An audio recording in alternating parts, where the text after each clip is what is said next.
Reality Team TV. We're back. We're back. We're back for sure. Kerry, welcome to the Red Chair. How you feeling? I'm okay, thank you. How are you? I'm absolutely amazing, How was your journey from Manchester? Oh, it was mad. I had to get two coaches, so that was different, but it was cool. It was cool. It was good. I hear you. Even I'm just gonna get this one out the way straight from the get-go, yeah? The elephant in the room. You fucking lied to me about today. Hey, guys, you know what she said to me about today? She said today, every underground in London's gonna be shut down. No, I didn't lie. Who fucking lied to you? I didn't Mate, lie. who fucking lied to you? I'm not speaking on names. Mate, I didn't who lie. fucking lied to you? I looked, I checked it. More Birmingham than Manchester. I checked it. It Yeah. was meant to be, but then they retracted it and took it off. Okay. So I didn't lie. Now, because obviously I was kind of not panicking, but I thought I was gonna take the long way to go to the city today, yeah. And when I went to the train station, everything was normal. I was thinking, that fucking liar, bro. I was spending the whole night thinking, how am I gonna get there quicker, whatever. There's only Depends on what zone, Yeah. and where you're going. No, Okay, it was cool. all of it. It was meant to be all of it, but Yeah. they retracted it and took it back. All right, you know what? All right, cool. So you But didn't lie. I think it's hilarious that you was overthinking all night. And No, I was literally overthinking just there with my thing, how am I gonna? This is because obviously trains are quicker, innit? But you know what? I just skipped it all and got a taxi. So basically, you didn't lie. The news lied. No, they retracted it. What's retracting? My English is took quite it, bad. They took it back. They changed it. They Okay. changed the plan. Okay, cool. But even if it did happen, just Yeah. it is what it is, isn't it? I know. Just, But yeah, Kerry, this conversation has been well overdue, innit? Of course, one of the main topics is going to be about obviously mental health. Yeah. For the people that don't really know you, yeah, obviously take us as far back as you could, yeah. When did you personally for you, yeah? When did you start experiencing your own personal mental health issues? So when I was a kid, I didn't realise it was mental health. Obviously, you don't. So when I was in school, I always struggled. I was just one of them kids that used to not be able to stay in the classroom, always getting kicked out. Just when they're telling me to stand up in class and read a book, my mind kept going. I'm like, I can't do this, and I used to argue to get kicked out just so I couldn't do it. When I was in school, I was always fighting, and I just knew that I was different to other people. I couldn't fit in. I was always going around the crowd. I had a few different friend groups, and I just couldn't stay in a certain friend group because I just didn't feel like I fit with people. And I didn't know then that I know now that because I was switching different personalities, so sometimes I could be around them people and sometimes I couldn't, and then people's energies around me can set me off.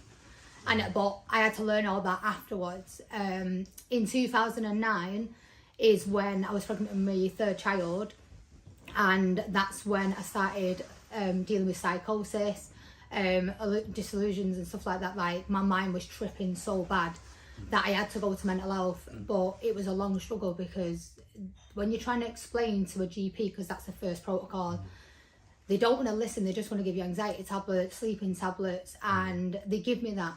And for me, at that time, I didn't have no diagnosis. So at the start of it, it was hard because they're giving me this medication that was making me then numb. So I always heard different voices in my head. And I kept saying this. And then when they give me medication, which is anxiety tablets and sleepers, it was making me stay awake, not sleep. So then I'm running on no sleep.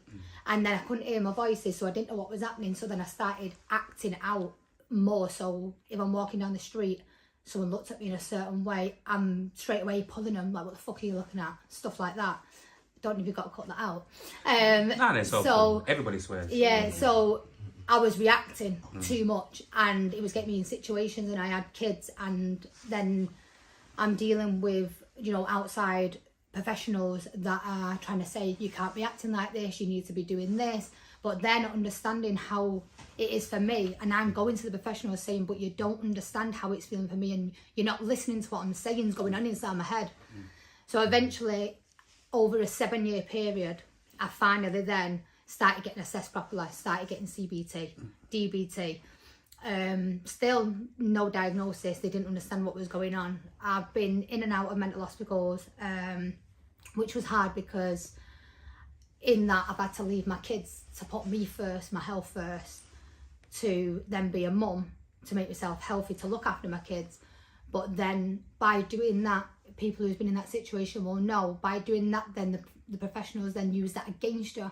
And then... By the way, let me just quickly say something, Yeah. Sorry to cut you, Me, when you see me on my phone, I'm probably listening, I'm just, sometimes when you say certain things, I just want to make a note of them, so I can go back to it. So it's not because I'm not listening, I'm just, you're making notes of some of the things. So then when they're telling you you've got to do the right thing for you, for your mental health, to then be a stable parent for your children, yeah? But then when you do that, then they try to use that in their evidence to try and then use that against me, that you're not a to fit say mother. that I'm not being there and I'm not a fit mum because I'm in the mental hospital. So it took me years of analysing and learning the system and the way they work to then be able to fight against them. So I did that, and at one point, so that's a long period, so over 7 years I was really struggling. It took a really bad episode that I had where I committed a crime in 2012, and then I went into hospital and I lost my children for a little while I was in hospital. They had to stay with local authority. And then when I came out, I had one diagnosis, which was borderline personality disorder. And that is where, if people don't know, it's where your emotions flip too fast. So you have bipolar, which is a little bit different. BPD is more where your emotions flip too fast, and you have, I call it the lucky bag of mental health, because it's basically little bits of every disorder in one. So there's post-traumatic stress disorder, anxiety, psychosis, there's signs of ADHD, autism, hypermanic, which hypermanic I do struggle with a lot. Well, like schizophrenia as well. No, not schizophrenia. Schizophrenia's not in it, but the psychosis and delusional and stuff like that is in there.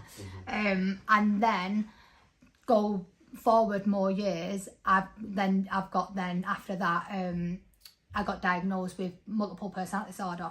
So that was another incident that happened where the police were involved, and I nearly went to prison for 6 years for that.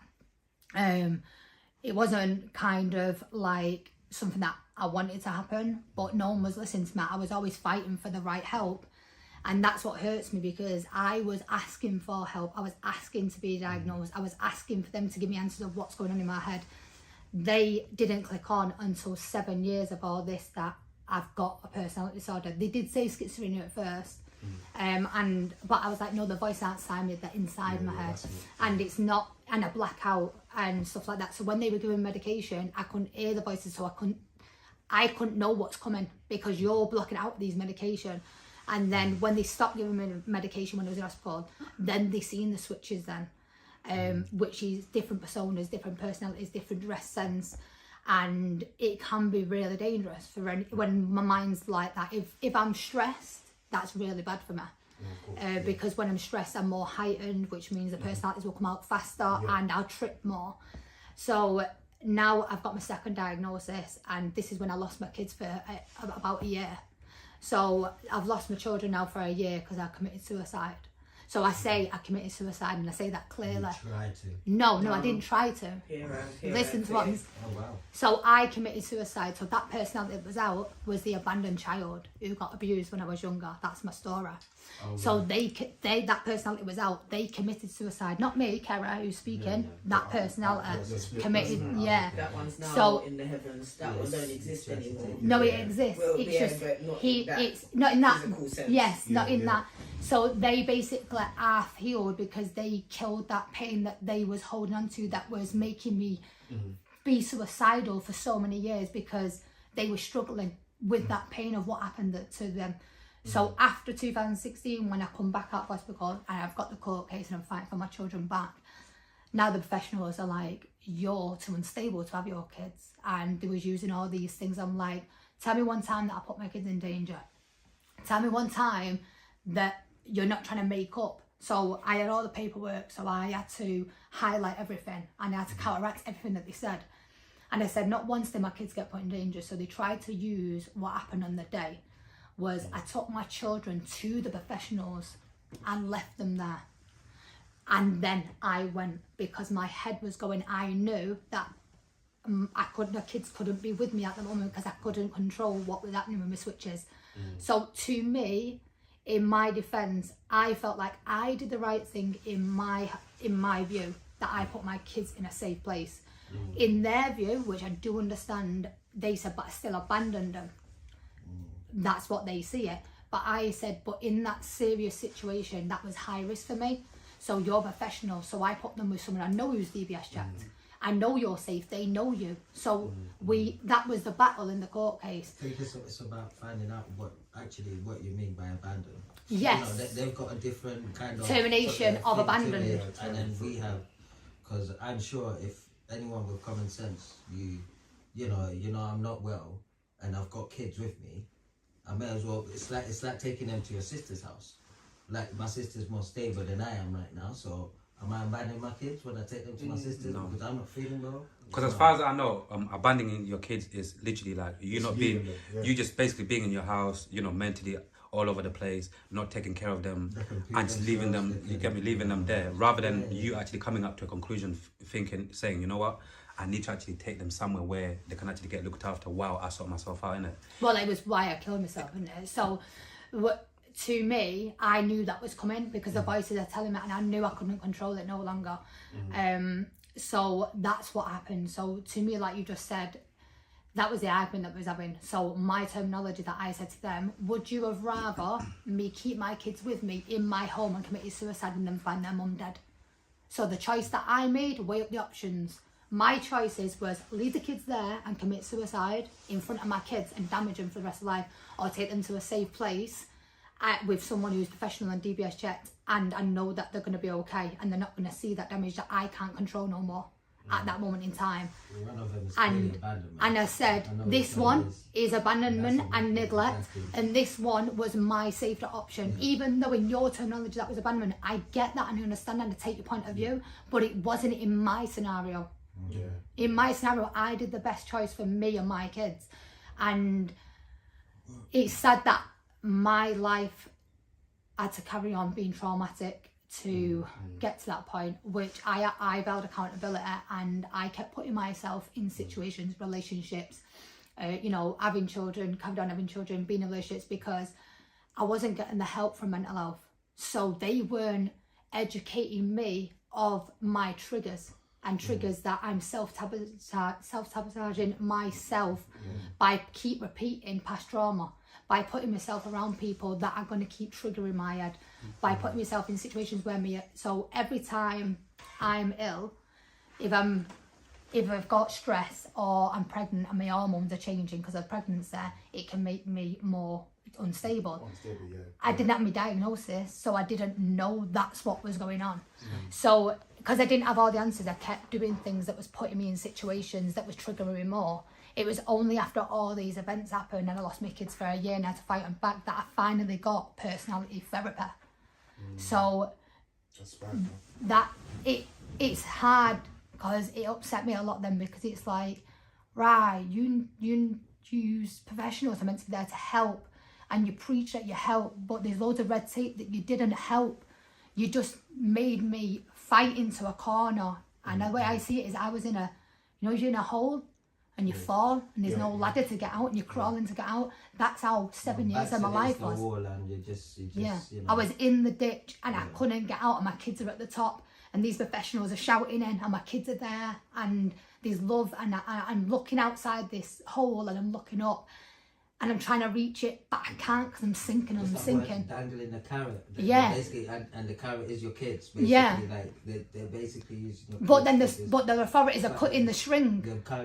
So every time I'm trying to reach the safety and the stability, the authorities are putting, or mental health are putting these things in, and to me then they're cutting the string a little bit, or they're pulling the carrot back up, so I'm not reaching it because they're putting another scenario in the place that I've got to do this and I've got to reach their goal. So a big thing for me now is I don't meet no one's expectations. You meet mine. Because if they want me to meet theirs, I'm not going to be able to, because you're not me. And you don't know how my mind is. I can only protect myself away from things that can trigger me. So you don't know what are my triggers. I know what are my triggers. I know what that keeps me stable. So when I got my children home, I got 2 of them home, and then 1 went and lived with the father. Which was hard for me to deal with as a mum, having 1 child lived with the father and then 1 child went into a local authority's care, because because I've got my disorder and because my child has a disorder, well, he has ADHD and autism, he won't mind me saying. So they said that basically I wasn't able to look after him because I'm not a professional, and I don't know how to look after him because I'm not a professional to manage him. So that was in 2016. Roll to 2021. I have, in that whole time, got myself stable, got 2 children at home. I see my other child. I always seen the child that was in care. I never stopped seeing my child. Like, I was always there for him. And then my daughter, sometimes, you know, me and her dad, it's hard, you know, me and her dad didn't get on sometimes to be the best parents that we should have been. You know, I'm glad now that we've got that, because that's all I wanted. But because of the hurt from the situation, it was hard to get that balance. We finally got it now, so contact is complete now. It's you know, it's great. But with my son, they were saying that I'm not professional to look after him. So in my mindset, I'm like, right, okay, so I need to tick boxes. So my life's been ticking boxes ever since. So I put myself on courses to do an ADHD course and autism course, mental health course. I became a mental health peer mentor. I got stable myself. I made sure I stayed in situations where I can handle it, like friendship groups. You know, I just stayed at home. Not like I didn't have an issue with drinking out and drugs or anything, but there was a past, like 2012 before that was impacting on my mindset. So I made sure, like, I didn't put myself in situations that were going to trigger me more. Good thing you didn't need to. Yeah, because it could have gone down that path. Because part of my disorder is addictiveness. Yeah. So you know, I took everything away from me that could jeopardize me while I got stable. So my focus now was, I had 4 children at this time. So 2 didn't live with me and 2 dead. So my focus was to get 4 of them back home. I didn't succeed on getting 4 of them back home. I got 3 of them back home eventually. And then I had another child, and then my 4th one, I see her a lot. So she lives with her dad still, which is fine, because, you know, it doesn't matter in a way. Like, people used to say to me, and I used to always think about it as a mum, you know, how does it, like, it hurts as a mum not having one child over your bit, but, you know, what works for other people isn't for everyone. And at the end of the day, my daughter is happy, and her dad does look after her. And that's what you can ask for, isn't it? And that's, yeah, and at a time, I didn't think he was looking after her emotions properly because of the contact situation. And he's heard me now. So last year, he's heard me on that, and he's apologised for that. So I have to say, I'm glad that he has, and I'm glad that I could apologise to him, for the way that I then triggered him and made him feel a certain way, because of the way he thought he was doing the best in his situation, and I thought I was doing the best in mine. And we've had to come to we clashed, we clashed.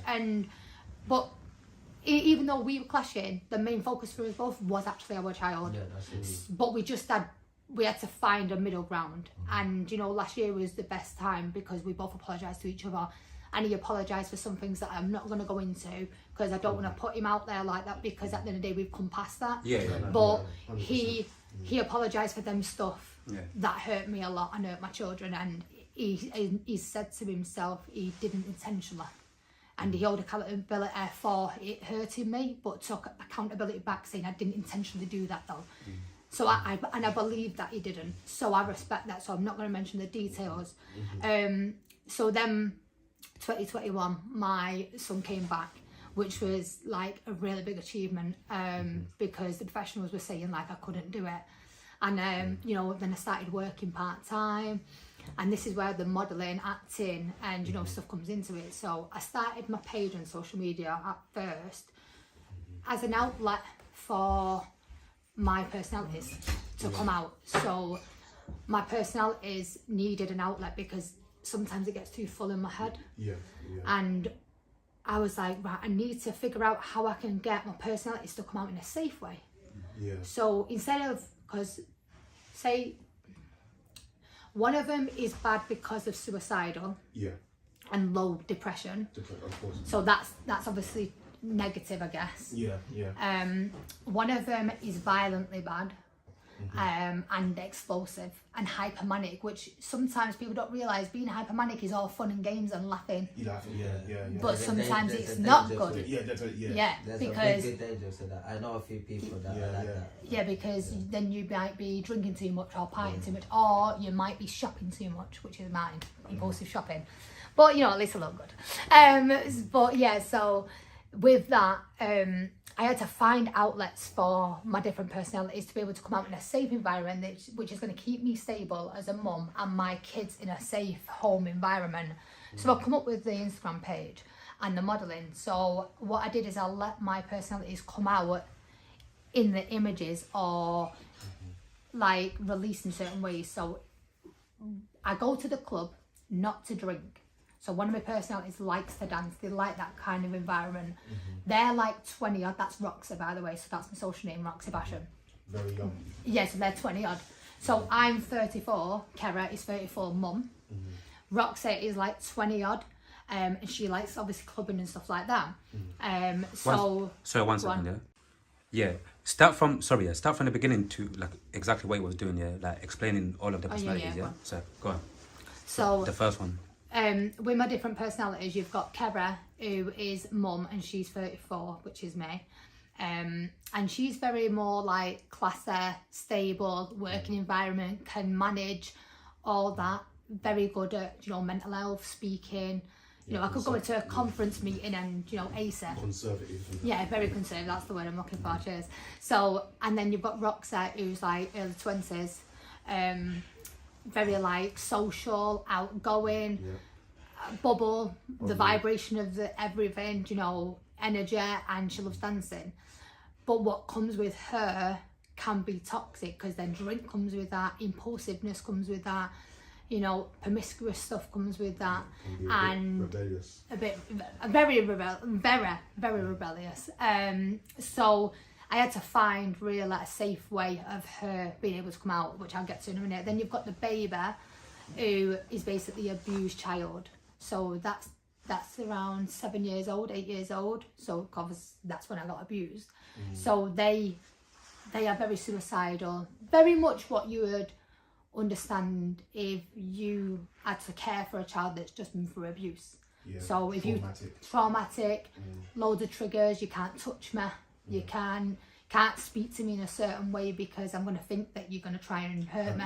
You don't get what I'm saying? Like, 100% very cautious how you... Very cautious, and then they need to be cared for because they want to commit suicide all the time. But since, like I said, since 2016 when that happened, luckily them suicidal attempts have gone now.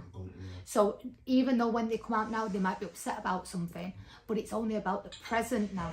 So they're only upset about stuff that's happened in the present, not the past no more.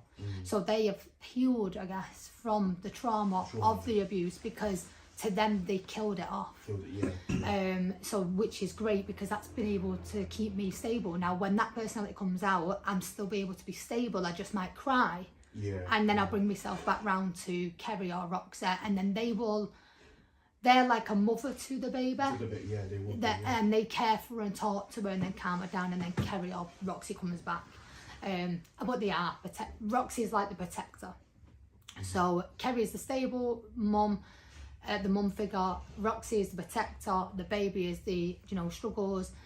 And then I've got another one who it is a male kind of persona. We've not, through therapy, we didn't determine if it was a male because they didn't want to speak no more. They had to stop the therapy because it could be triggering.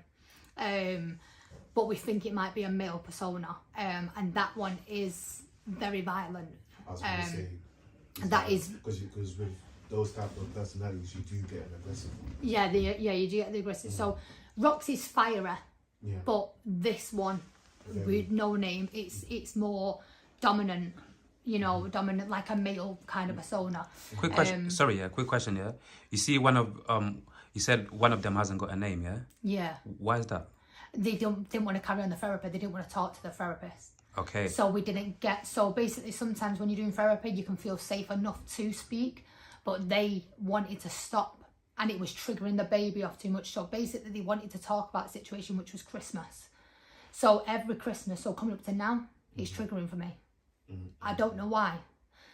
what they determine from it is maybe the abuse started at Christmas. I was just in Yeah. my head. I was thinking, Yeah. has it got anything to do with, like, say, obviously not to bring it back, Yeah. but like, say in the mum persona that you have now, when you actually look at it, do you think it's got to do with obviously you being a mum and then looking at the abuse side of when obviously that the abuse happened, Yeah. and then obviously you've got kids, Yeah. and then obviously that family time, and then like the male person who is the violent one, who, because it is a violent thing that happened, very very violent, No, and that could be going to number one. So as mum, would you look at that and think that, I think it's to that's do probably with, that. I get what you're saying. So, you know, when people say they got abused, yeah, they always think it's violent. And I'll touch on that in a minute. But back to that, I'll touch on that in a minute because that's very important because people don't always have it like that. So what it is you're right, because I'm a mum and it's Christmas time, I get overprotective because I'm scared. But it's also because my birthday's around Christmas as well. My birthday's Boxing Day. So I didn't have that family unit and that family home that was nice. My siblings, I love them to bits and they're always there for me in their own little ways because they just deal with me how they deal with me. And I've triggered my family in the past and I've upset them a lot, and now I try and retract myself and try not to do that as best I can. But they also understand me and all of my personalities, and they know I don't mean it in any bad way. But I think what it is my abuse must have started at Christmas. But because I don't have that memory, and because the therapist couldn't tap into it, because I got then angry at the male personality come forward. So it's suppressed, and it's suppressed. They said it's suppressed for a reason that can't be opened. Like that door can't be opened. Yeah. If it opens, it might be too risky. So I can talk about it now. I'm stable. Like I'm okay to talk about things now. Yeah. But in the therapy kind of situation, I can't open that door, and I never will be able to, because something's happened and it's not going to be good for me to know, basically. So them other them personalities are trying to protect me from knowing that as mum. As mum, so they're protecting mum. Yeah, they're protecting mum from knowing whatever's happened or how something happened. A quick one, yeah? Yeah. Can I ask a quick one, yeah? Obviously, a lot of people say usually, like, for all of us, innit, a lot of things that we go through stem from either our childhood or this and that, like, from very, early stages within our life, yeah? Like, could we touch on a little bit about, obviously, like, a little bit, like, on your childhood, your family background, just how was it, like, in your family, household, growing up with your family? How was your mum like, your dad like? Can we touch on just a little bit on that? From my childhood, my mum wasn't an emotional, supportive mum. She had her own mental health, which we didn't know then what. Of course. We still don't know fully what it is now because it keeps changing. She's unstable still.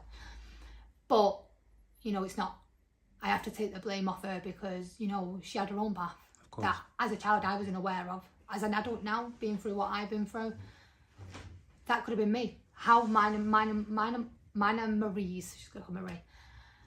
Mine and her relationship is never going to be because she can't take accountability. Mine and my kids' relationships can always be because I took responsibility. I corrected my triggers and my behaviours that was impacting on my children to make sure then that I builded them bonds and made sure I was there.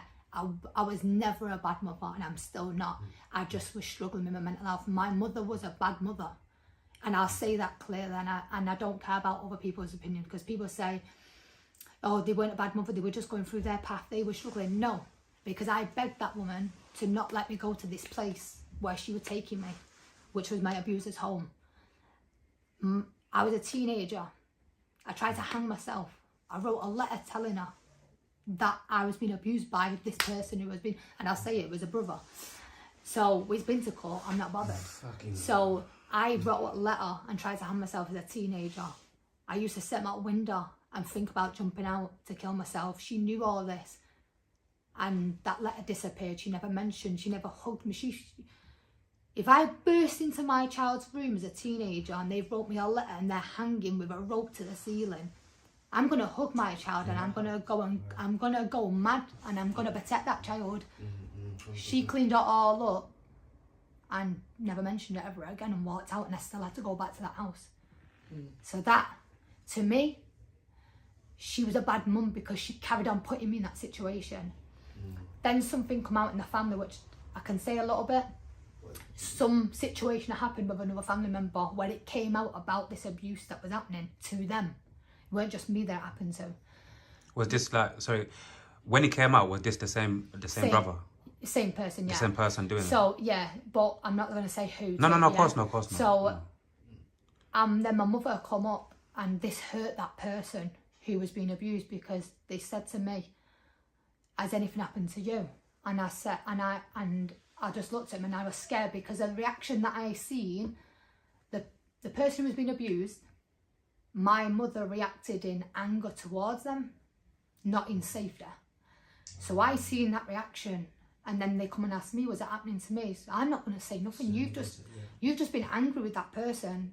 How do I feel safe to tell you? So I said no, and he went, and this hurts, because I know it hurts this person.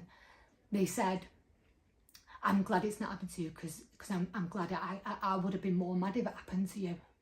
Rah, that hurt, because that person who it's happening to, I love them. You're meant to love them the same. Why are you not bothered? So that's crazy. So that person who was being abused, that hurt them a lot. And then they went off the rails in their life then. I went more off the rails then. They hit my mother in the end and then moved out. You know, with me, I carried on going off the rails, then I turned to drugs. I turned to alcohol. So there's a thing that happens, like, my dad was alcoholic. Yeah, I was going to ask, yeah. like, during all of these things that are going on, yeah, Where was my dad? Where was Pops? So my dad, it's a hard one for him, because even though he struggles with himself, he's took accountability. So I have to have that love for him. But he struggled because my mother was the way she was, very toxic. She pushed him out, and that's why I never agree with any fathers or mothers, parents, just say parents, when they purposely push someone out who's not doing bad. My dad didn't do bad.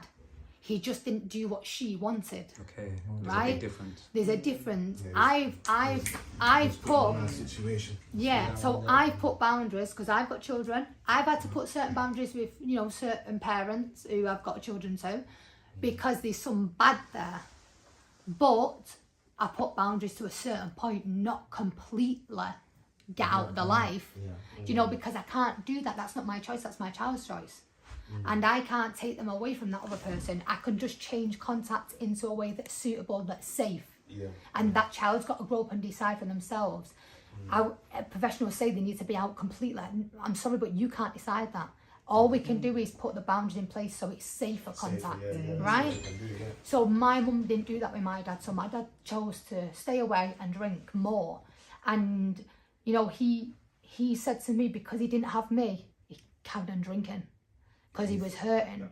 He was just working. He's one of them people, he'll walk for miles. I take after me dad in a way, because I look like him, and he walks for miles to clear his head, and then he'll just turn up and pop up out of the blue like a jack-in-a-box. Like, he used to just turn up at the door at Christmas, and he'll turn up drunk and the show go mad. But I was like, yeah, he's there, and that's probably another thing about Christmas. My dad used to turn up at Christmas. So Christmas is triggering, because my dad always used to turn up at Christmas, but he turned up drunk, so I couldn't see him. So it's like I wanted to see him, but I couldn't. And in the end, one day I said to him, I said, fuck off, just go away, leave me alone. That's when I was about 8, because he didn't know what was happening to me. But because he kept turning up drunk, she kept telling him to go. So it was easier for him to never turn up. Because you're hurting me, because you're turning up and then you've got to go and I can't come with you. So just stop turning up because you're hurting me. So that's why I snapped at him, and then he stayed away then until I was a teenager, and then he turned up one day. I was at my auntie's, and so I was like 13, and I was at my auntie's, and I didn't know, and they knew that he was coming down, so he walked all the way from Markham before my 13th birthday, just for my 13th birthday. They said he planned it all, get her there. So my cousin JJ, like, he got me there at my auntie's, and next minute he walked through the door, and I just broke, and I was like, wow, like, it's touching me now, like, so. Like, I hadn't seen him, and now he's older, he's looking like an old man, and I'm like, wow, like, he's like, oh, you didn't think I was going to miss your 13th birthday, did you? Because now you can decide for yourself. And I moved in with him. So I left my family home, which was not good, and I moved in with him. And it was good for a while. It was good, and, you know, but the drink had hold of him, which is, now he's corrected a lot more better, but we still struggle because, for me, you've got to remember I'm still that abandoned child that he left as well. Yeah. So for me, when he's picking up a can, I'm like, why are you still doing it? You've got me now. You've got my kids in your life now as granddad. So why do you keep struggling? And I think, but now I do know why. Yeah. But I struggle emotionally to accept why. To accept it. And not bring emotions, because he's my dad. And it's triggering me. With other people, I can accept it and be there for them as friends and stuff like that. But with my own dad, I really do struggle. So sometimes I reach out to him and sometimes I don't. And after I leave here today, I've got to go and find him. And I've got to hunt him down and find him and reach out again and try and see if he's going to listen to the fact that he needs to help himself so I can be in his life. And my children can be in his life. Because now he's a great granddad now and he's not even met that child. So is it great granddad? Yeah, so I'm a nana, yeah. I'm a nana now. Yeah. That's another, yeah, sexy nana. Sexy nana. Yeah. So I never think it. Yeah. Oh my So- God. Hey. Her son, son is doing his thing. Big up your son. Come on, man. My son is a man though. My son is a man. Oh no, big He's him a up, man. Big him up, big him up. Even like on a quick one, how is it going, man? Like, you know, obviously big up your son and his girlfriend, you get me, with their baby as man, well. big them Like up, for you, man. how is it Big going? them Like, up. you know, like Do you being know how do you like to be addressed? Like grandma or nana? I'm just asking for the people. Nana. Nana, yeah? Nana. Yeah, like how is You it going? knew by that look. No, obviously I just Do asked you for know the what's people funny there. though? This guy knows not to say grandma because he said it on the phone. He knows. So yeah, Nana. I can gather one. Yeah. No, Like, yeah. how you, but even in general, obviously, like how are you finding it? Because obviously we had like a lot of conversations you know when what? before obviously the baby got here. Like, Yeah. how is it going for you? And obviously, How old's the Yeah. baby, by the way? 7 months. The young one. 7 months. 7 months, months is I the mentioned. Okay. yeah. So 7 that's months. your First grandchild, yeah. Congratulations. so yeah, how is it going for you? Come on. So she's so cute. I was panicking before she was born because I struggled with my emotions because of BPD. I didn't know how to feel as a nana, as in how am I gonna love this? How's this gonna feel? Because I'm not carrying. I am so. When I become a mum, that feeling of bringing a baby into the world, I didn't have love in my life. So when I had that as a mum, it's so overwhelming and so caring. Like I love that. So hence why I carried on having babies, right? So I carried on having babies, which I love all my children to bits, because they are my blessings that save me. If I didn't have them, I don't know where I'll be. Probably not even here. You know? So as a nana and watching somebody else bring a child that I love into the world, but they're not my child. You're not carrying them, yeah. And I'm not, and I'm watching from a bird's eye view type of thing. I'm like, I love them, and then I started loving the mother as one of my own more, because I already did care for her, but now I love It's a like double love. Yeah, Yeah. because then the love started. She didn't even know all this. And but- plus, obviously, like what you're saying, Yeah. and obviously, like what you're saying as well, like this is the first time it's like you're used to carrying the babies, you get me, but now it's like she carried your grandchild, so obviously the love that you're gonna develop for her, it's like it's It not more came than two she though, carried your yeah, but it grandchild. came double, so Yeah. for the grandchild and And- the mother. and absolutely, Yeah. It's yeah. like There's the a double grandchild gave her an extra bond to the mother. To the Yeah. mother, yeah. So I have now another. It's I all have, go that full circle. It's a beautiful, Like, like, it's a she beautiful. had love for the Yeah. mother anyway. Yeah. So I through said, her this son, is a double but love now. it intensified, didn't it? Yeah. It heightened, didn't it? it's like another child that I Yeah. took underneath my wing. I didn't birth her or my grandchild, but now I've got. Trust me, them. it makes absolute sense. Yeah, Trust so- me, man. Then when she was born, I didn't cry. I didn't like get emotional. I was so numb. Interesting. I held her and I was taking it all in, and I was like, oh, she's beautiful. And it took me a week, and one day I just sat there and I just started crying, and I was like, I don't even know. And I was holding her in my house, and then all of a sudden I just started crying. I was like, why am I crying? Why am I crying? Why am I crying? Because my emotions just all come to me. And sometimes it takes a bit for my emotions to catch up. Of course. So that's what happened. So after a week of her being born, I was holding her, and she fell asleep in me. That was it. The first time she fell asleep in my arms. And then I cried, and I was like, I don't even know why I'm crying, but I'm crying. And then I said, I've just only accepted that she's here, and you know, the emotions that come. And I said, it's so overwhelming. But yeah, I couldn't do it again though. I couldn't do it again. You know, my grandchild, I love it. They live with me at the minute now. So at first they lived with, you know, my son's partner's family, because she wanted to be around her mum and, you know, have that bond with her mum at first, which is important for a woman. And then now they live at mine.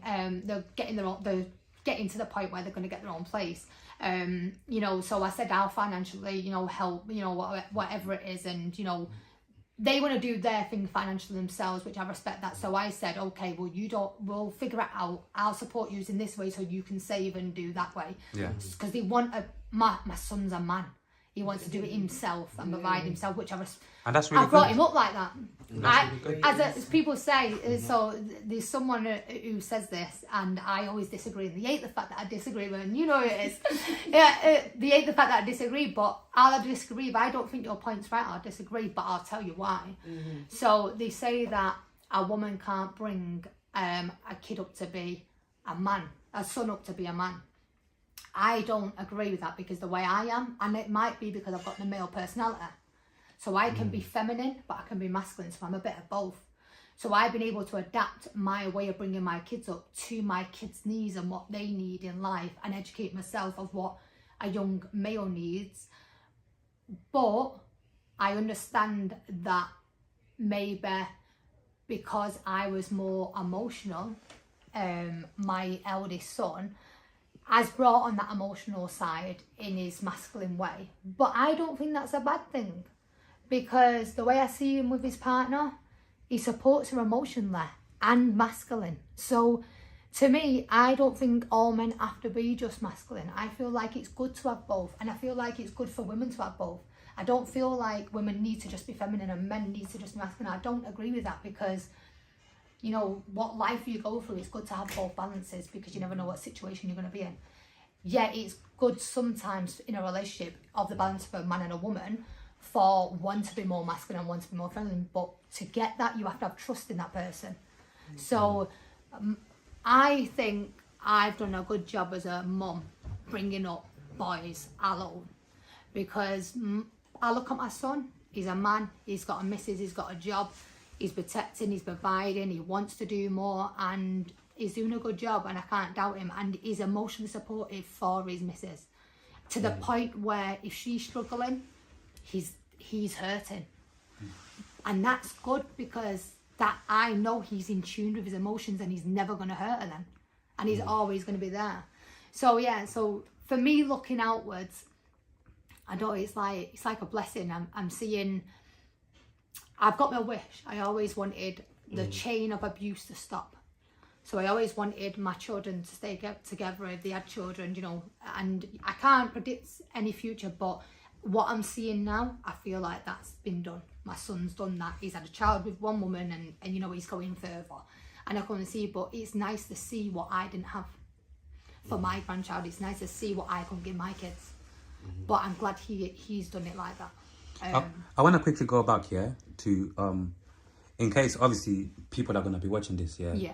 Like, one of the things that I wrote down that you said, psychosis, yeah? Yeah. That, what is the meaning of psychosis? I'm going to have a drink first. I'll go and have a drink. Take a second. So, psychosis, so for me, it's, you can hear, you can see things. So I'll say one incident that happened. So when I was in hospital, I used this soap. Sounds mad. I was using this soap. I never used it before. I had an allergic reaction to it because I've got sensitive skin on that. What type of soap? Well, I don't know what it's fucking called. So it's do you know what? I'll send you that later. Yeah. Anyway, so I use this soap that I've never used before, and it's that one that says leather something on it. So what leather? Oh, leather cushion. Leather cushion. Yeah, whatever. Yeah. What, by leather cushions? The old school one. Yeah. Yeah, that's the one. It's got the red little label on yeah. top. So that one I use that. Maybe what is, if I see the picture, I'll be like, okay, cool. You know, sometimes you don't know the name, but if you so I used that and had an allergic reaction to it, and it was on my face. So obviously my head's already twisted at the minute because I'm in hospital, and my face come out, and then I started thinking that they're doing something to me, like they've done it on purpose, and I'm like, so then my head's, I'm seeing in the mirror at that time things crawling in my skin. So at first it was just a red, it was just a red mark. It was just, you know, like a hives, like a bit bubbly. Yeah. It was just a red mark and hives because they took. I've seen the picture of what it was. In my mind, what I'm seeing is bubbling underneath the skin, things crawling underneath my skin. It's a proper horror movie, isn't Yeah, it? like that's how it is. Was this actually happening, or you was hallucinating? Hallucinating, like that's what it's like. So they show me a picture of what actually was going on because they had to take the evidence because of why I had the episode. Yeah, that's actually. So, but what I was seeing was totally different. So this is how it can be. It can be that you see, hear, you know, feel things that are not actually present, but to you they're that real that you will react to them, and that's happened in loads of situations. There's also parts where, so the mental health will say that it's psychosis or it's what's the word, tricks, delusional. I can't think of the bloody word. Do you know what I mean? When you go, when you see things that are not there, hallucinating and that, yeah. So.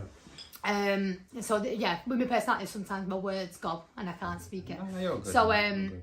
with that, that's what they put it down to. Where I'll say it's not. So when my head goes, I see things that are not normally here. So I've seen at one point, like, I'd say as what hell looks like and what heaven looks like, and I'll see things that are on this earth that are not normally here. I see I'm connected to spiritual. So I believe in the spiritual side, and I believe that what I see when that happens, that's because my mind's in tuned higher, so my brain opens. So with my personalities, I feel like my brain's open more compared to the normal human thing.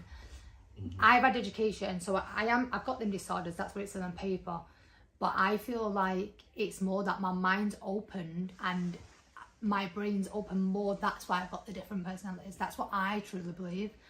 The doctors will say, no, she's just crazy. Would you say it's like a physical way of adapting to the heightness in you? Yes. I feel like it's a way of adapting, like the heightness in my spirituality, my empath. Like I can, loads of people who are spiritual and, you know, psychics and stuff like that have said I've got the gift, but I never tap into it because I don't want to. You don't know where it's gonna lead you to, or you don't know where it's gonna lead you to, or you just don't want to tap into it. Both. I don't want to because I don't know where it's going to lead me to, and I don't know it's going to be risky to do that. Because when I've been on them high frequency levels, when they class it as I'm unstable, I've seen, like I say, so there was one point where in my eyelids I can see like skinless people walking and stuff like this, but like when I'm walking, like I can see realms, like through our earth, through that I can see things. So you know, there's different views on it. So I don't tap into it because I've got to stay in the middle. Right, this could be true, what I'm saying here, or it could be the mental health side, and that could be true. So I never agree with both. I stay amicable in the middle and go, it could be that way, or it could be this way. I'm not going to feed into none of them. I'm just going to stay here and I'm going to go, you said I've got this, I see this, I believe it's this, but I also agree with this, because I don't know. I can never know. No one can never know the truth. Even psychiatrists. You can't. Yeah, you can't force no one. And psychiatrists are trained in what they know, but who trained them to do? Who trained them? I always, you know what? I always ask that question. Who trained them? There has to be somebody that's got that kind of higher energy power to, or you know, psyche. Right. To Okay. kind of put it into somebody for them to lay you down on a chair and tap into your brain. Okay, so where does it lead to? Where does that lead back to? Where Well, they've got this is information? what I'm saying. You lost They're that gonna enough. say- That's very interesting. They're going to say the conversation. Bible, Exactly right? true. Because in the Bible they say stuff about, you know, Jesus. you know, Yahshua. hell and stuff like that. Oh, sorry. So they say stuff in the Bible about, you know, if you're not connected to God, then you're going to go this way. You know, they say this. So they've got that information from somewhere else, and then they've made these professionals with this thing, and they've gone further than that and said, oh, it's this, it's an illness. So me, I'm one of them. Do you know when people say about the earth's round, they know the earth's flat? I'm like, I don't know what to believe, and I'm not going to believe none of it because I don't need to know.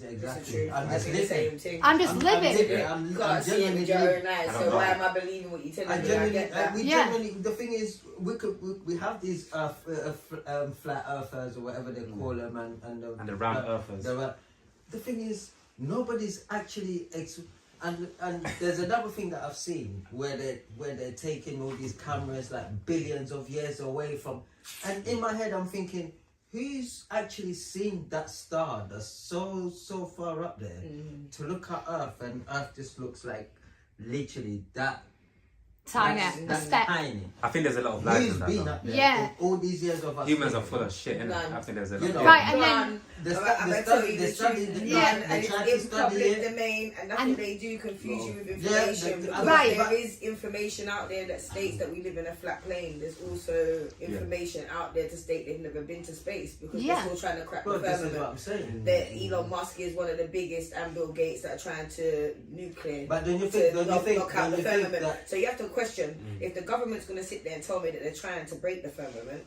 How am I not How under a am I- firmament? Yeah. right. How So am I in this a is globe? So what does this firmament go around the ball? right. So for There's my no question. Because it doesn't make sense. I Their think wording these are don't make these are the sense. things that actually make our brains go a bit mental. I right. think So that's this is why what. people So chase this is. knowledge, innit? So this Because is why the I more don't knowledge do you it. have, the more you differentiate the truth from what isn't the truth, and From then you what- realise that you're living in what they call the matrix because they have pulled the wool over your eyes. Yeah. And then you realise you're just in like a lab field, like how you feel with your mental health. We're Right. following ticks, I'm ticking boxes. It's the first thing she said. Yes, I'm and ticking I was boxes. gonna come So back to that obviously as well, these you know. boxes have been put in play for us Yeah. to tick. We was going against that, not ticking it, which made a problem for us. Now we're not. Yeah. Now we're not comfortable. Now we're being shown up. Now we're being seen as crazy. Now we're being depicted, or now we're being put in a category. Now I'm being labelled. Now I'm being tagged. Do you see what I'm saying? There's something that we all see as bad. That we all don't like, that the average person, most of the majority is going to see me in this way. I don't want to be seen like that. I want to fit in with the average. Exactly. So I have to tick don't that do box. that to me. So now I've got to tick the box. Yeah. This is Just to where make they everyone call the happy, world yeah. like you're a lab rat. Now You're, we you're know. running around Yeah. and they see what the human nature is, and we forget that as much as we are individuals, we are a human nature. People, beings, animals, and we're going to run on human nature. So that's where they get that from, So with that, that's why and that's where professionals I'm come from. where Deep in I'm the saying minds. with the professionals, that's why I'll carry on ticking your boxes, because as long as I tick your boxes, you can't make no case. And I did my page to let out my personalities in a positive way, so they can't make no case. But in that, I blew them up as well, and I made a track about them. So I write as well, and which I'm doing more of like soon and that. But and I played it to them.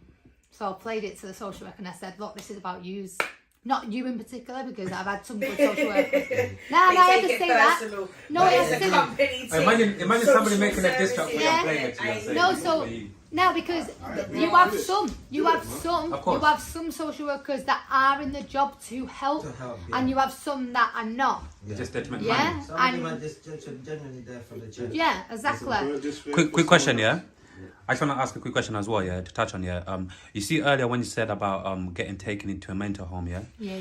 I put myself. Did you? Okay, I put you myself put yourself into a mental home. voluntarily. Yeah, you can do that. Because obviously one of my good friends has been sectioned a couple of times, shocker, innit? I didn't get A I couple of didn't want to know. get Okay, sectioned. so it wasn't sectioned, it was No, cool, so I just wanted you to. them tip boxes, Yeah. you get sectioned, you lose your kids. Okay. More 8% get sectioned, you lose your chance kids. to get her children back because she voluntarily handled herself. Okay. If I would have got But sectioned, you're still following their procedures, doing the right thing, and it's still going against you later on. Okay. That's what she was trying to explain. yeah. Rather you than get you get sectioned by obviously them Then it would have been thinking 10 now. times Remember- worse. remember- Instead of getting a 5 points You head don't want start, them- you're yeah. now like -10. You don't want them to chase you around. Once they start chasing you around and then they grab you and put you in there, Yeah. you're in trouble. Whereas if you voluntary, like you got, it's like if somebody's Police. going to jail, Yeah. when they plead guilty, Yeah. their sentence automatically comes down lower. Yeah. But if you don't plead Yeah. It guilty, shows remorse. That's That's what it boils Do you know what down I mean? to. Or even It if- shows or even how if- your behaviour is Yeah. and how your brain works. So You're- they say, alright, you're- you're more of a you've got saner a little human bit of being remorse. because you're showing remorse. Yeah, yeah. But also, it was a point of, remember at the start when I said that about my mental health, I actually do want to help myself. Yeah. Yeah, She was yeah. So crying I out for help put- prior I to that and wanted thought she wasn't answers. getting it. I wanted answers because It I've just got was to bring not my getting it. kids up. Yeah, so perfect. So perfect segue, by the way. Yeah, you talking about you needed help, but you feel like obviously the system, the doctors, or a lot of these people you was trying to get help from didn't really help you. Yeah. Yeah. Obviously, again, this It's is a hard. very. It is hard for them though. Yeah, my question is, again, just like for anyone who's watching this, like in terms of like getting help or whatever, if anyone feels like also, they're going through their own issues, but they feel like they're not really getting help, like for the doctors, for the professionals, like what do you think they should do? What do you think they should do to help? I can't What type of tell things? someone what they should do because everyone's different. But what I can say is what I did for me that actually helped me was I researched more into what I was feeling. I would say America is more. I found out about multiple personality disorder and BPD more from America's psychologists and psychiatrists from their, researching it, because the UK wasn't as good then. It's better now. Yeah, it's better But now. the USA was a lot better. So I researched more in depth, and through that, this is where I got the idea of letting my personalities out. Let me explain it like this. I can control it to a certain extent. So I can control my switches into a certain extent, so it's not coming out without me knowing, or it's not coming out aggressive. So, or putting situations there. So I can never control it fully. I can switch. I've switched about a few times while I've been here. You've probably just not noticed More of because a you're prevention just thing, really. Yeah, it's more of a prevention thing. for the So- naked eye and the average. yeah. So of use, yourself. and I know that I've switched so many times on this. I did. Trixie knows me, so she will know. But Have you? yeah, but you won't know I think I've because seen I one. have to bring me back in it. Free at one point. I've seen the mum. Yeah, so then so with the page that I did it so I could bring my personalities out in a safe way to try and keep me flipping in a negative way or them coming out too much. So if I don't let them have their own, I call it airtime. It's like a pot in it, compression pot and steam. Yeah, kettle. yeah, If you right, keep it okay, in, so- it's gonna pop the lid, so she Pressure kind of cooker, lets yeah? the steam Yeah, out. pressure cooker, right, so- let the steam out. You gotta let the steam out, right? Yeah, You gotta yeah, untwist the absolutely. tape before you take the lid Yeah, off. yeah, Yeah. yeah. So basically, if I don't let my personality, so all the years I used to, I got told, though this is where it comes back to, I got told, ignore the voices, right? So I'm Who told you to ignoring ignore the voices? the psychiatrist. Psychiatrist. No, the psychiatrist, right? So ignore the voices, they're not Well, real. This is, they'll chat and share them. well, obviously, yeah.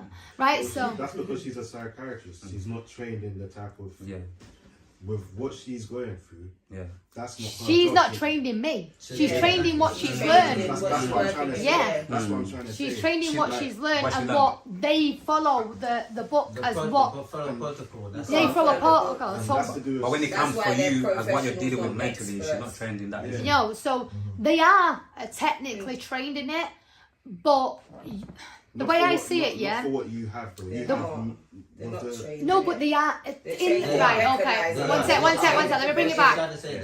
Let me bring it back. Yeah. So break it down. see that there's a switch, right? So that's the yeah, switch because I'm getting too Is overstimulated. that the mum? So No. no, so Welcome, Roxy. so one sec. Breathe. So basically, they are trained in their career, right? So they go off what they know how to deal with my disorder as what they see it as, how they know how to deal with it. Remember, they didn't know what was they thought it was that schizophrenia, right? So they told me to ignore the voices. They was saying it's delusional, this, that, and the other. They still told me when they realised that I had the disorder to ignore the voices and ignore the different personalities. And I said, no, you're wrong. So I'm sat in my meetings, I'm having personality therapy. I'm like, I'm sorry, I'm not going to do your protocol. Your protocol is making me go crazy. Your protocol is making me explode more. So it was what Because triggered your anxiety and that. it was the pressure cooker thing. So Okay. you're telling me to ignore him, which is suffocating. Yeah. I've got too many voices going around my head. They're going mad. They're all fighting against each other. So when I'm like that, yeah, it's like this. I've got one body, right? I've got one body, but I've got 5 personalities. There's one personality I didn't speak about before, and that's like an animal form. So when I really go unstable, that will come out. So you know, there's only 2 people that have seen that in the world, who I know.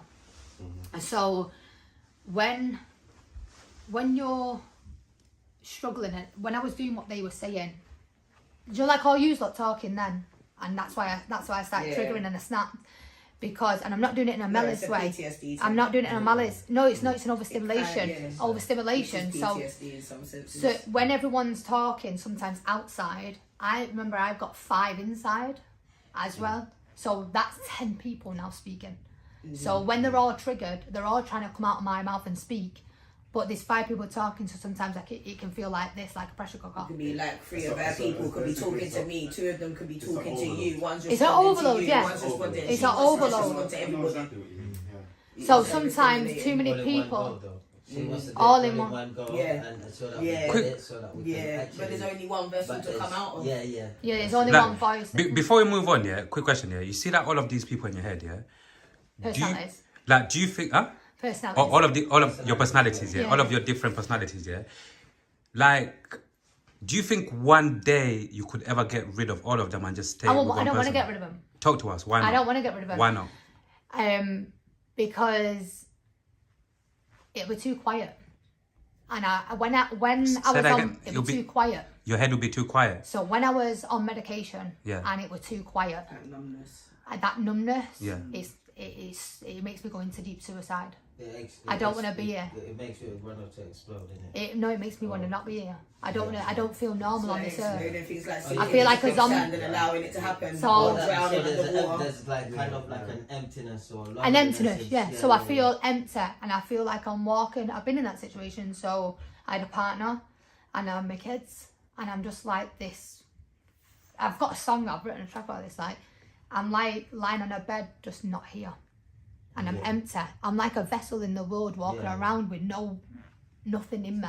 So you're basically like Numb. a corpse. Like a corpse, yeah, like a Yeah, walking, Dead, a basically. walking corpse. It's like a zombie. It Like feels you're like a here, zombie. but you're I'm not not here. Yeah. I'm not here, and then I see them things that we talked about before. So, and I see them things, and my head starts tripping more, and that's what happens when they numb me. Would you say it's more hell or heaven? Like Hell, it's hell, so. it's hell. Because you don't want to. Yeah, be it makes sense. Like, Yeah, I've it's seen more- this when I movie, get it's like that, darker.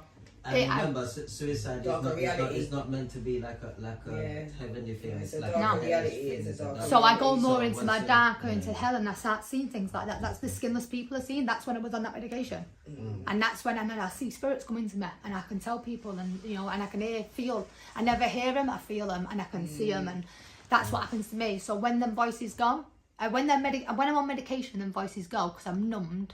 That's what certain medication does to me. Can I So ask a I'm. question? So No, you can't ask her no question. Yeah. My let her talk. So my let her I'm talk. I'm now. joking. I know what you're gonna ask. I already I'm know. joking, I'm joking. No, I know what he's gonna ask. So now I'm not on medication. Yeah. Now Don't I do have one medication, what's called promazine, which is an antipsychotic, and I have it if and when I decide to When use you it. say- I feel that's the Because best way. if I feel, basically, yeah, it's like weed. Yeah. But without it being an So- addictive so drug, strong, yeah, like a drug. What can you buy? As they say. Can you get that from the shop or it needs Nah, to be? it's Let me ask- let me described. ask you a It's question. described. So, So I have one sec. I have that, and I use it whenever I need it. So normally I use it if I get too anxious, or if I'm under too much pressure, stress, or I'm getting too upset. And all that does then is calms the personalities down, so they're not trying to come out all at the same time. And it slows them down. Slows them down a little bit, but I Understood. can't have it continuously like they was doing to me, suppresses it. because then it suppresses them too much, and I can't hear what's going on, and then things happen, and I black out, and I don't know what's happened, and then someone say, "Why did you do that?" And I'm like, I might have snapped at them, and just talking, or I might have just gone and snapped at someone. I didn't mean it, but it was a Out of your switch. character, Yeah, the like way my that you personality see the switched ego without me is. knowing. Yeah. Most days I have 2 personalities. So every day I have Kerry and Roxy. Every day I can't, they're always going to be present. So at my forefront, Roxy's on my right hand side, yeah, and Kerry's on my left, yeah. Probably say that's it alter ego and all this stuff, but what I'm saying is sometimes Kerry's at the front, so it's like this. So think of a circle, Kerry's here, Roxy's here, but then they flip like this, yeah, right? switch around, Sometimes they can be 50-50, so dual being out. Does that depend on the situation? Depends on the situation. Everything with my disorders is situations and stuff. So I always have to keep myself outside triggers. Inside stability. Energies around you. So it can be energies. It can sound. Like sensitivity. my own emotions. You know, it's all triggers. That's so where the autism comes into it. So with that, that's what's happened there. And then another one, which is the baby, will come from this way, and then she'll come here, and then the other two are here. So the male figures here. So you've got Roxy here, Kerry here. This is how I feel them in my brain, like their energy. Kerry's here, Roxy's here, baby's back here at the minute. The male figure's here, but keeps coming forward a little bit, but coming back. The other one is down, like at the bottom of my brain, like the animal form. They're down. They're not. They're at the bottom. But that's how it feels in my brain. So, as an energy thing to explain it to use how it feels in my brain hurts. I get a pain in my head here when I'm switching, and like when one of the far back ones come forward, my brain hurts, lights and everything, and I'll go in myself, and then I'll feel it come forward, and that one will go back. I feel the energy, the shift. The energy shift. Yeah, I feel the shift, and I feel my brain changing, and so it's like you know your triggers through that, like through them feeling little it, feelings and feeling then, it. Yeah, so when I was on that's what you're medication, saying I earlier, couldn't feel them changes. Now I'm more in tune with my mind that I can feel. So if a situation, say if I'm out at the club and I feel that, I know to step away quick. So where I go clubbing, which I have to thank, because if any of you watch it, the bouncers and that, and the people who I go out clubbing with, I always feel safe where I go. Because when I've triggered, when I'm out and I've got to get away, they've always known to just let me go, or get people away. You know what I mean? Like if I know I'm safe. They shield me, Shield you away from anything that can be. If I say I've got to go, they will move everyone and I'm out, or they'll see a look and I'll give a look, and then they'll come over. You know what I mean? There's loads of people that I know. Like it's like a community where I go, so I can go out on my own. I do it anyway. Do it anyway because I don't give a shit about anyone. I'm not scared of no one. Why the fuck would I be scared of you when I've already got crazy in my head? Like, what's in me? What's in me is what's in me. Want them to come out. What's in me can take my life and other people's life. So why would I be scared about someone trying to take my life when what's in me can take my life? And other people. Does that make Does that make sense? Like so, I'm already got that. I've already been through that trauma, and that pain. So anyone from outside, you're basically putting yourself in jeopardy. It's not that, because I wouldn't. I try and walk away from the triggers. So I've learned that. But what I'm saying is, how can when you've been through what I've been through and lost your children, like when you lose your children, as a mum, that the only love that I ever had, that hurt me. What them authorities did to me and the way they did it, that was the pain. Do you know, I've been in relationships, they've hurt me, but losing my kids, that pain, I got abused really bad. I got groomed and everything. That's what's in about the abuse. It wasn't in a violent way. It was in a love way. So I always struggle with love and relationships because I thought that was love. So my mind trips, because when I get in relationships, I feel like you're lying, because one day I got told that wasn't love, that was abuse. Right? So my mind always trips when I'm in a relationship. I suppose as a child as well, it's not easy to break that down. So they break it down to you in the most basic way, which is annoying. Psychologically wise, it would have been I know this sounds messed up. Psychologically wise, it would have been best. I would have been more stable if I didn't know that. Yes. Fact. It's like what's that syndrome called when people get kidnapped? Stockholm syndrome. Right? So that's basically kind of what's happened. So it's kind of similar. So it's best for somebody who's been kidnapped and secluded to not know and to carry on getting therapy, to then go on with their life and not know that was a lie and not real and it was abuse, because when they know, it messes their up. It does something to them. When I'm in relationships, so I struggle now to be in relationships with somebody and trust them 100%. I don't trust I trust my kids. My kids are the only people in this world that I trust 100%, because they've never done a situation where I won't need to trust them 100%. Everyone else I never trust. They have to gain the trust, but there's only my kids that are different.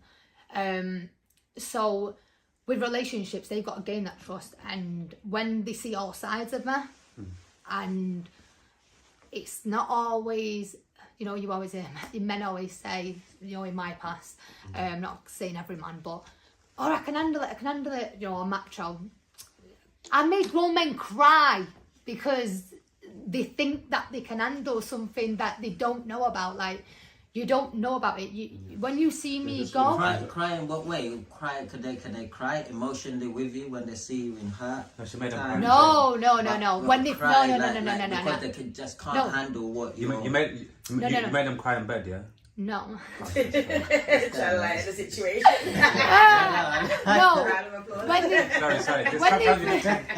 I don't make a man cry. Remember... Hey.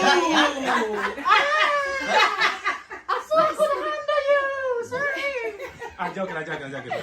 Remember, I've got kids. I ain't saying this on it. Yeah, Right, so We're anyway, no.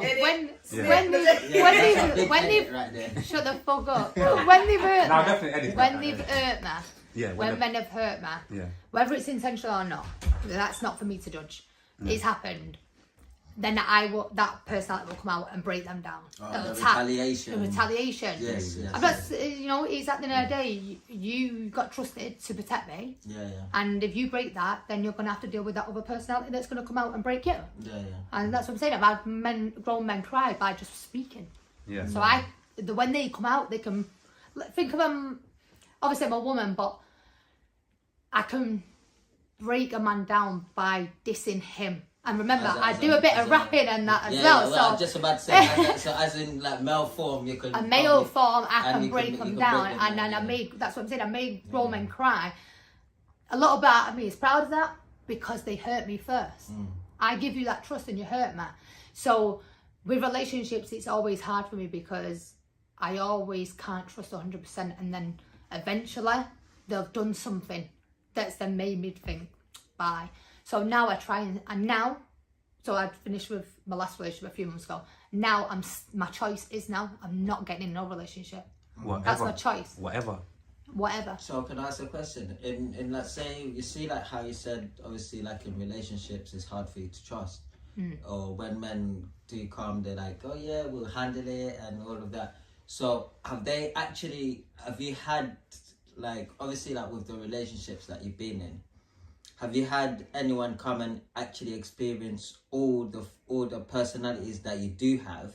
Yeah. And they genuinely cannot handle all of them, or some of them are coming and they've only just experienced a few. So with that question, what you just asked about, is it that have they seen all the personalities? Yeah. So there's only 2 men who have seen all my personalities. Only two. Only 2, yeah. So, you know, that's because one was because I trusted him. We've got a love and hate relationship, right? I trusted him 99%, and we always had a joke. He went, "Can I get that one? Can I get that 1%? Can you look? Can you just trust me that 1 extra percent?" I went, "No." So I was engaged to him. Okay. So he got that far for me to trust him enough to be engaged to him. I've had 5 other people asked me before that. I always said no, but him I trusted to the point where he could handle my switches and he could manage it. When he was my friend, and then when we became into a relationship, but when his love come into it, like you said before, when his love come into it for me, and then his mind changed to this is Roxy, this is Kerry, this is Baby, this is the switches. It changed to this is just Kerry. This is my Kerry. This is who I love. All of her, I take all of her, accept all of her. When he went to that mindset and he switched off and he weren't on the ball as much, that's when he then struggled, because then he started arguing with the personalities, thinking that's Kerry. No, like, so he's arguing, say Roxy, instead of speaking to Roxy how he acts. So for instance, for someone to speak to Roxy, Trixie knows this. To someone to speak to Roxy, you can't come in as a man going rah rah rah rah rah, because Roxy's going to match your energy and then the other one's going to come flying forward, right? So you've got to speak to Roxy as in chill, like calm and collected, and just be like, whoa, calm yourself, don't worry, you know, like it's cool, just sit down, let's get on a level, just talk to me, explain what's going on, what's affecting you, like, no need to shout, we don't need to argue, to keep her calm. Because if you keep her calm, the other one's not going to come.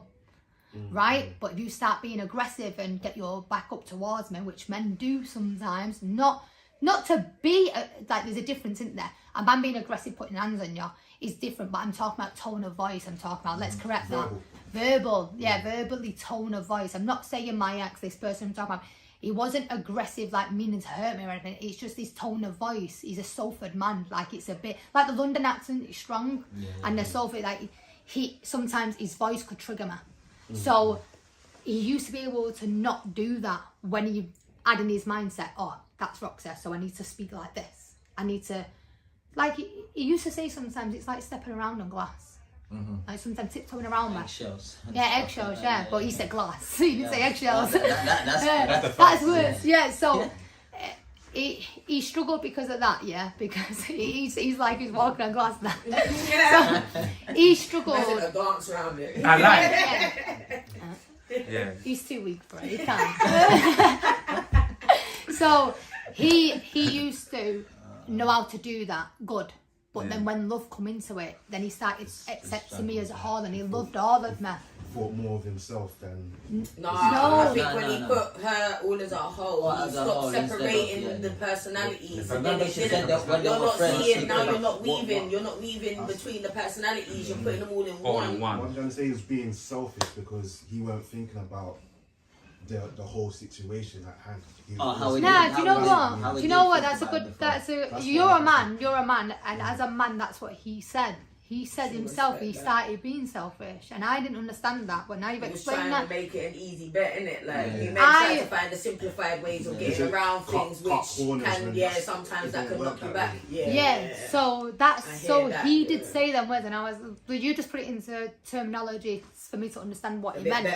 So, because sometimes he struggles to explain that, innit? But so he started being selfish, took his eye off the ball, and was reacting to the personalities, which triggered me more, and then we bounced at each other, and we're both strong personalities, and then basically after that he had his own struggles, and I don't want to put him out there like that, but he then went on his path that he struggled with, which then mum personality come out and was like, nah, not putting up with that. So I tried to help him, said, right, so now I've stopped switching now, and now I'm being Kerry, and I'm like, I need to hold you now. But he was bouncing back at me, and he's already lost now because he's watched me struggle. Now because I was pregnant, you see. So because I was pregnant, I was switching a lot. So so he broke now. So I were breaking, but then when I've seen him broke, because I loved him dearly, like he broke now. So now I've come to Kerry, who's and I'm trying to bring him back up. Yeah, and then. Because we kept each other stable for a good time, but when I got pregnant, things started messing up. And that's because of my things. And he was triggered then emotionally, which then he fell. I tried to bring him back up, but he couldn't see that, and he was already gone. But then I had to then go, you know what, my kids come first. I'm sorry. Yeah, you had to kind of like... Of course. Put a separation. I loved him dearly. I don't now. I loved him dearly, and I'll always... If I was near him or I found something out that someone was going to hurt him, I'll be right beside him. 100%. And we'll be back to back. We will always be back to back. We can argue like anything, and we can disagree like anything. But if I found out he was in danger or anyone was trying to put bad on him, we'll be back to back, and no one will be touching him. And it'll be the same for me. No matter if on that day he hated me because I annoyed him, or it doesn't matter. We have a child together, and we'll be back to back no matter what. Doesn't mean I'll ever get back with him. We can't be. Just got that level. We can't. Respect. We've got respect. Like So we didn't split up because he did bad to me. He made wrong choices, and then after we split, he did something that jeopardised my loyalty for him. So he's loyal to me, which jeopardised my trust. So he went from 99 to 825. He went to fucking 0, mate. Yeah. And then He went.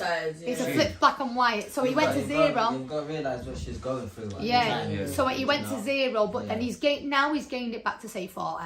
He's gained it back to 40, and that's only in the person to person. I'll always have your back. And he's my son's, like, it's not even about my son. Not in a nasty way. People say that comment, because I've got a kid to him, I can't give a flip if I've got a kid to you or not. Like, it doesn't matter about that. If you disrespect me, I'm going to disrespect you. If you're going to jeopardise me, I'm going to jeopardise you. But the thing is, I won't jeopardise you with other people, I jeopardise you with myself. Like, I don't need to be like, being a certain way with people just so they like me. Like, I'm not that type of person. I'm straight up and direct, and if people don't like that, they don't like it. I couldn't give 2 fucks because I'm in this world alone anyway. I see here, obviously we're slowly running out of time. Yeah. And I want to touch on quickly on, obviously, like the lighter note, like some good stuff. Let's go back. Your modelling, your acting. Like, I want you to take us back to, obviously, when did you start getting into modelling? About 3 years ago. Yeah. About 3 years ago. Basically during COVID, I connected with a few people who was doing like directors and stuff, acting. And I also did want to do it when I was younger, but because I'm a lifestyle, my mum, she never would have paid for that or helped me. So I never was confident enough to be myself. So, and because of my personalities, I can switch into my personalities by thinking stuff. So I can do that. So I can cry on cue and stuff like that. Do you know what I mean? So it's good for acting in that way. And I can also, now I'm stable, I can bring myself back up, you know. So it's not as risky. But so I connected with them and I started doing the acting, and I just did it as, it's just a hobby. It's just a hobby for me. All of it's just a hobby and a way of releasing my personalities and my stress and getting things out there so it's not all stuck in my head. And that's the only reason I do it. If it ends up being for something and it ends up being bigger than it is, then that's great. It's money for my kids, not me. But at the minute, it's not like that. It's just a hobby for me. It's like a therapy. Like, it's therapy for me. Like, writing is therapy for me. It gets it out of my head. Do you know what I mean? It's kept me stable. I've been doing that for 3 years, and it's kept me more. Keeps mine from wandering. Like, you know, it's helped a lot. So then I went from doing acting, obviously, it went into modelling. So I did that, and then I realised that, wow, I'm actually all right at this, you know what I mean? And then people's comments, because I'm always low on that self, you know, acceptance and self-empathy, do you know what I mean? I'm always going to be like that. So, you know, when people were saying things, I was like, all right. So then I started believing in myself more, and then realising that, you know, I'm actually good. And then I looked at myself in a different view, and then it helped me then with confidence and self-esteem and, you know, and my self-worth. So the more I got into work, the more I found Kerry's personality, I guess. And the more I did the work around, you know, the page and Instagram and stuff, and the more I started doing this, I realised that I'm becoming more stronger because I'm believing in myself where I never used to. Do you know what I mean? So it's made me glow a lot more of who I am, as in all of me. You know, and some people can't do that. Some people are like, oh, I'm going to be stuck mentally messed up for ages. I'm not going to be able to get a job, this, that, and everything. I'm like, no, I've just adapted. So I can only do part-time. So I have another job. I have a paid job, a daily income, I work as customer service. The reason I do that is because I'm a people person. I'm happy, chatty, I like helping people, you know, I'm good like that. I like organisation, OCD crazy. You know, I'm not more of a clean freak, I'm more of organisation. But people need to understand that OCD keeping things in isn't place. a cleaning disorder, it's a compulsive Compulsive, disorder. So it comes compulsive with, is different. It's a whole, it comes with different. patterns and sequences. Patterns and sequences. Sometimes people get me twisted as well. I'm just tired in general, but sometimes people think I've got OCD. No, I don't have OCD. OCD is when someone's about to go out that door. That's a shoulder thing. Three times. I know. So when I'm more unstable, I used to do that, so it took me years of getting out of that. So I had to. So I used to switch a light 3 times. I used to do the door 3 times. I used to do the switches. I used to put the keys in the door 3 to turn it 3 times. Everything's free. My favourite number, my lucky number's free. That's draining. Well, it's not my lucky number, but it's I know it's my number. Everything's free. But I know everything is within OCD. Everything is at free. So so with free, so I always have 3 scenarios for everything. Yeah. So with now, if like say coming here today, I made 3 scenario trips. So because just in case that one fucks up, then I have to make another one. So a backup plan, 3 backup plans. Okay, cool. 3 backup, A, B, and C. A, B, and C. If A goes wrong, B goes. Like there's always, so I can always get myself out of a situation. If I'm going somewhere new, what did you just say, girl? It was only 3. My mind ain't as similar as yours. So if I'm going somewhere like different and new, then I'll always have 3 scenarios how I can get out of that situation. If I go in a room, I've already sat here now. I've already thought of 3 things just in case it goes off for mad reason. But that's how my mind works. I always thinking ahead. I have to think like that. Case, you have to. I have to think like that because if I don't, The pattern messes up. Yeah, the balance. I just have to know. It's just so I can stay stable. That's all. So so to just conclude it, like what type of modelling do you do, or have you done? My modelling is I try and do pictures to do with expressing emotions or different personalities or facts of life living with like mental health. I've done other things like fashion, studio shoots, street shoots. Can't think of all the names. The photographers were like, Kerry, it's called this. I don't care. And she does pageant. And I do that. I've got a pageant coming up at the end of this month. So that is for mental health. So it's a warrior. So it's basically mental health warrior. So that's good because that's made me be achievement because I always wanted to do pageants when I was younger. I actually always wanted to do modelling when I was younger. It was actually a lady that was like a nana to me that supported me. When I was younger, she was a neighbour and she was a Christian and she was Irish and she's called Kathleen Lord. She passed away now. She knew what was happening to me. She never said it, but when she passed, she came to me and she told me, she came to me through a partner that could be like me, and he told me he didn't know who she was or know nothing about her. I didn't even tell him. And he said, someone's here, blah, blah, blah. And he started telling me, and I was like, I've not even told you that information. You don't even know about that woman. So he couldn't be lying because he never knew. So when he told me, she said, I always knew, but I wanted you to tell me. She said, but I'm always there protecting. So she's been trying to show her blessings. And then, so because I knew that was like, say, 10 years ago that happened. Wait, no, more than 10 years ago. So then after that, I always wanted to do what she wanted for me. So the modelling was something she said. Always said I was beautiful. You've got natural this. You never lose your natural. She always said never lose your natural. You're naturally pretty. You're naturally beautiful. You've got a good soul. So my good Kerry is what she showed me. Yeah. It's not anyone else in my family. No one else. The Kerry in me is how she was as a person and a mother and a grandmother. So I give that thanks to her because if I didn't have that one good person in my life, I probably wouldn't be able to be a good person. My kids wouldn't have had the mum that they had, because it's one of them. So, you like you say, when you get brought up, you take influence from everyone and it can then mould you into who you're going to be. That's true.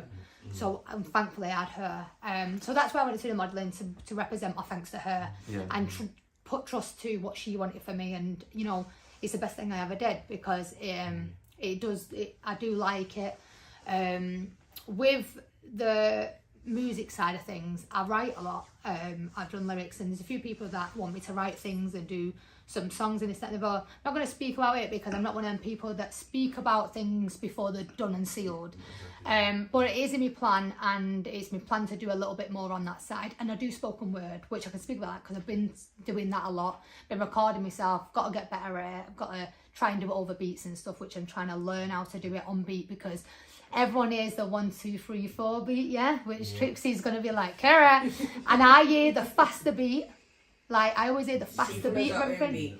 I follow me on beat. So I can dance really good. Like, people who know me, I can dance really good. But I dance really good for me, like, my way. So I can't follow choreography officially. I've tried. But if you put the music on, I'm in a club, I can lose myself and I can dance. Yeah, you If get you lost told me in to it. dance on cue, I'm just gonna stand there and go, what? Sure, man, move. Like, I'm not gonna dance for you. Move. Like, what? Who are you talking to? But and if someone tried to get me to follow their steps, it don't feel right in my body. Like, I dance. The music hits my soul, and that's how I dance. I can't dance to your soul or your Rhythm. your rhythm. Like, it's just music hits me differently, and that's yours it. is more based off a feeling. Yeah, it's more based off emotion. a feeling. It's based on how the music is making you feel. Yeah, because music, I listen to music a lot. This is why I always support everyone music wise, because music actually helps my mind, because when I'm listening to music, my voice goes. So certain music helps my mind to be empty, but I can hear a music. I always have music on earphones. I hadn't had it for like since I come up here, I've not had music on. So my mind was tripping a bit, but then when I was on the underground, do you know what's the noise? Like the noise of the underground, but the high pitched noise. Yeah, That's that crazy. settled my anxiety. Because it's high pitched, Yeah, so screeching. yeah, Yeah, so the that noise it hit a decibel in my brain, I guess, whatever. That's you wanna say. actually interesting and Yeah. unique, because So I hate that sound. We had Yeah, that but that conversation on the balance- train, but it that hurts balance their is- brain. I said, Yeah. with the CBT that you Yeah. go through and stuff, they Yeah. do a lot of acupuncture and stuff. To But I've help never you had any. I've never had any. release of your that. muscles, relax your stress muscles and Yeah. stuff, so that you can see more clearly. I said to her they did used to do electromagnetic Yeah. therapy. Which might actually be It might good be, for her, because yeah, no, that frequency has calmed her. Yeah, so So, but I and won't. binaural, can't say, never say Yeah. binaural meditation, because then you look into the headphones and the vibration between the left and the right can Yeah. also calm. Okay. So I Yeah. wouldn't do the therapy side of it. I won't gonna go say into that no binaural more. melanation. But the music side of it, there's a few people now that are doing like techno music, and they use them high pitched decibels in the music, and it's like a therapeutic meditation. You know, So meditations with the frequency numbers. Yeah, with the frequency numbers, and there's different ones for anxiety, for stress, for this sleep. So I'll listen to them when I'm feeling a certain way, and that balances me. So that's my therapy. Music helps me, dancing helps me. If someone asked me one day, if you find out you're going to die tomorrow, what would the last thing you'll be done?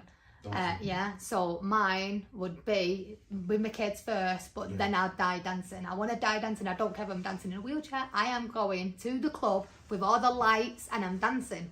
That's how I want to die. I don't care if I'm on my deathbed. I bet you I writ them.